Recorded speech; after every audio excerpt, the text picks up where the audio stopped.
cujogoody.com. The Man.the.Dog CD, we actually we're doing promotions for and put the website up, which led me into having a little bit of interest with helping them guys out. And I actually did the Facebook group, the Goody Mob Facebook group, which is now up on Facebook with well over 5,000 people on it. And pretty much it's just an ode to an ode to Goody Mob, and everything Dungeon Family related is on it. You know what I mean? So if it ain't Dungeon Family related, I pretty much boot it off.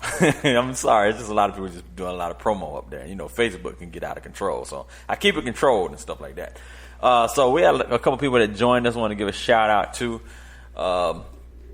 Shout out to my late comers. I got Denise, Milk and Cookies. Welcome. I think I gave everybody else a shout out that's in here. I think I'm pretty much up to date here. Let's see. So when I was talking about music, I was talking about my music conference. It's really interesting. Like, my opinion is a bit different from hers as far as the music scene, but she was able to help me kind of get an idea of the psyche or the thoughts of the new music that's out right now. Even though I'm not a fan of it, I can understand it. I guess I ain't gonna say I can appreciate it, but I see what they're doing. You know what I mean? They're the equivalent of Wu-Tang, Biggie, Pac kicking down the door of the old school artists like your Curtis Blow or your Funky 4+1 or whatever, Funky 5 and Treacherous 3 and all that stuff. It was the change. The styles and the rhymes and the patterns and the subject matter and all that changed. But to me, it became a little more advanced and more elevated at that time. Now, like I said, I just have an issue with the millennials or the new generation's disrespect for the old school. That's the thing I have. They're like, okay, if you guys ain't gonna respect what we doing, forget y'all. We putting this out. That's how we doing it, and that's just how it operates. But in the same vein, the new songs that are out now are utilizing or sampling songs of the 90s or the late 80s. But like I said, I just don't see that same respect given out. I'm not saying, okay, let's go ahead and bring a Big Daddy Kane or Chuck D onto my song. You know what I mean? Now, they would bless this song. You know what I mean? For real. The only problem is it would be such a large difference of style, or it would. The old artists will outshine this new artist. Plain and simple. So maybe it wouldn't be a good mesh. You know what I mean? Bringing a Big Daddy Kane or a Coogee rapper or whatever on a song like that. But then maybe I sound like, to a millennial, just sound old because I can't let it go. But I'm just sorry. It was a variety of music at that time, and that's what I'm missing. There was a variety of music when it came to hip hop at that time. Whether you wanted a party song, whether you wanted a hard street song, whether you wanted a song about love and kicking it with your girl. Right now, there's no song about kicking it with your girl. I'm sorry. Right now, it's just hurry up, drop your panties, and let's get it on. That's what we're talking about now. It's just there's no. The songs and the development of the songs, I'm sorry, it's just lacking. It's leaving something to be desired. And like I said, it's not that these artists are not making it, it's just that the ones that are making it are not being put to the forefront. They're not being brought to the forefront. I don't know much about the Chance the Rapper, but like I said, I listen to a lot of soul, R&B, neo soul, and there was a group. I can't remember the name of the group, but the front runner of the group was Chance the Rapper. So I was like, okay, this is that guy that Chance the Rapper. And I noticed that he was able to flip it over a variety of styles, songs, beats, etc. So at that point, he kind of had my ear a little bit like, okay, this dude is a little bit talented. You know what I'm saying? Also, what's the white dude? I just lost his name on my head, but that dude is super nice. I'm sorry, he's real nice. He's a shining star for what's out here right now, and that's what's that dude name? I just lost it. One of y'all will help me out in a second. He pretty much is a lot different from what's being put out there. But I'm like, why is it got to be a white dude to do this? You know what I mean? And maybe it ain't just him. You know what I'm saying? Maybe it's just who they decide to put out there. You know what I mean? Like I said, there's some other brothers and other people that ain't being heard who can flip and are just as witty and have an awesome, different style, unlike anything else out there. And that's what rap does, is bringing something different, a different way. Coming left-sided, coming zany, coming harder than the next man, whatever it is, but be different. Don't have your stuff sound like the same producer or the same sound. You know what I mean? Step away from the normalcy or the same path. Go left when everybody else going right.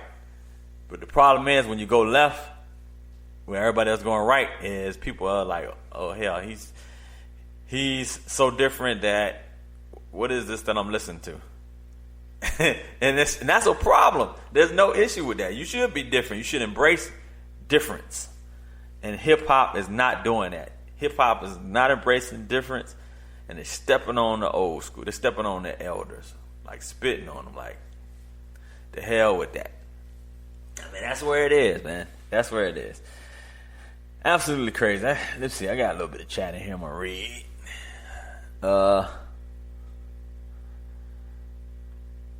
Sluggo said, "It's the current music landscape. If you don't own ish, you don't control ish." I mean, really, that's really how it breaks down to it. That's exactly how it breaks down to it. Grego said no one from New York should try to sound like Future. Yeah, that's true. And then he said he really wished each region had their own unique sound. And you know what? I believe the same thing. Each region, and they may have their own sound, but you don't hear these other sounds. There are Carolina artists. You know what I'm saying? I did my music conference in Charlotte, like I said, for 13 years. There were Carolina artists who had their own sound and their own style. However, at some point in time, they said, okay, if Atlanta artists are making and doing it that way, we need to sound like these Atlanta artists or do what Atlanta's doing. And that's disheartening.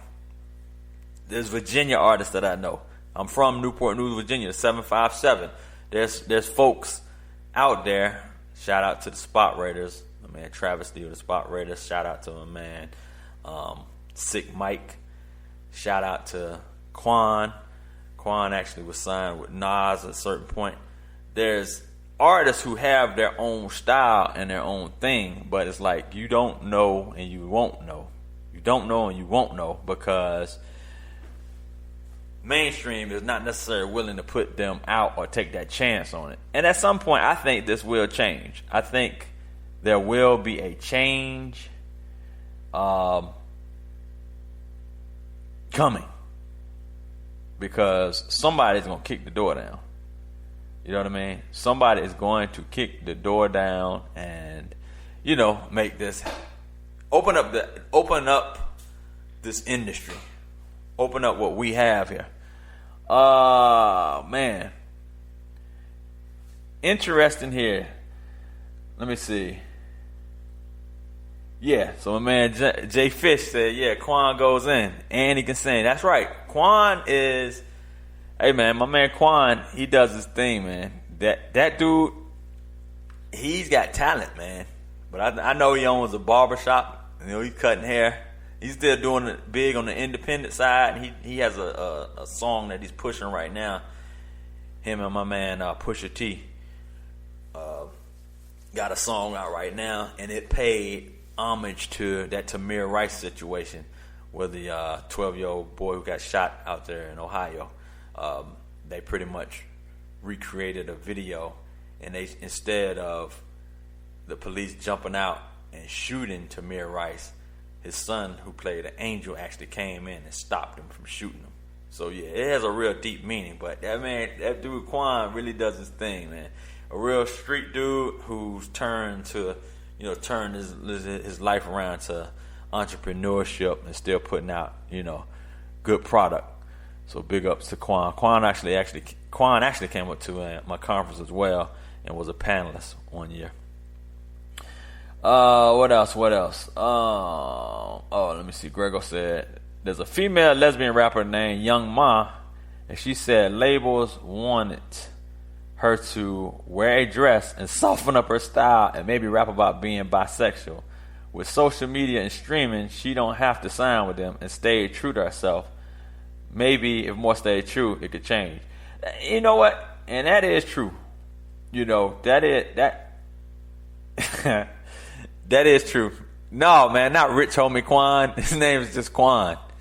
Not Rich Homie Quan. Total difference.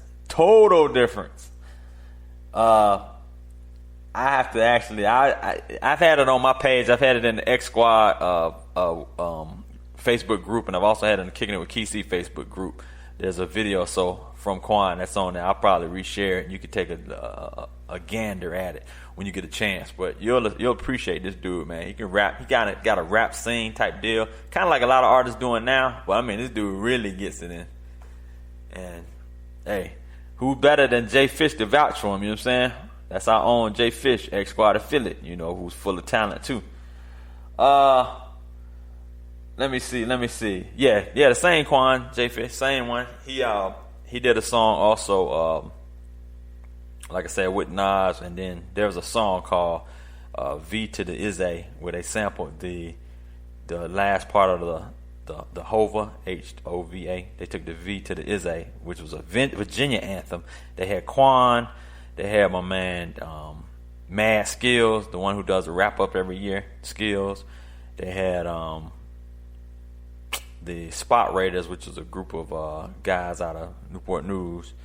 And I think that was it on it. It might have been somebody else. I don't think Pusha T was on it. But pretty much was a Virginia anthem. You know what I mean? Because Virginia don't never get the shine that they deserve or whatever. But yeah, I'll post that again, Sluggo. Big ups. Let's see what else. Yo, be sure y'all follow Miss Queen and DJ Nunu. They be dropping some nice mixes, and they've been doing their thing. I did a drop for them this week, and they do their thing, man. So big ups to MCDE. Let's give them some applause.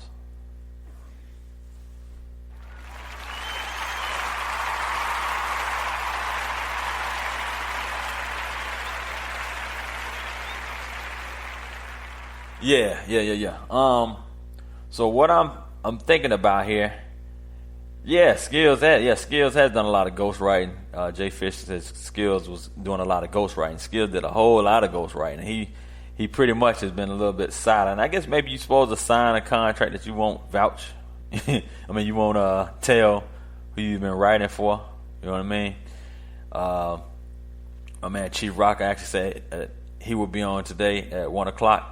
I guess that's him and Mandelion. We're doing this show, Eat, Sleep, Grind, and Repeat show coming on at 1 o'clock.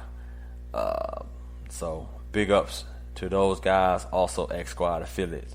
Yo, I am going to close out playing a little bit of songs that Arlinda had influence with, some of the artists that she's, personally dealt with, either as independent or assigned with either her own promotions company or either with the label that she was working with. But I will close this podcast out with it. If you missed the first half of it, be sure to play back. And I want to thank y'all for once again kicking it with me. And hey, man, keep God first. Keep doing your things. Keep supporting X Squad. XSquadAffiliates.com. Keep supporting RealCastRangers.com. Support the Stewart Media and Entertainment Network, which is StewartMediaAndEntertainment.com, aka SME, aka my man Doug Stewart, and be sure to get y'all's tickets for TDSS2 coming up September 9th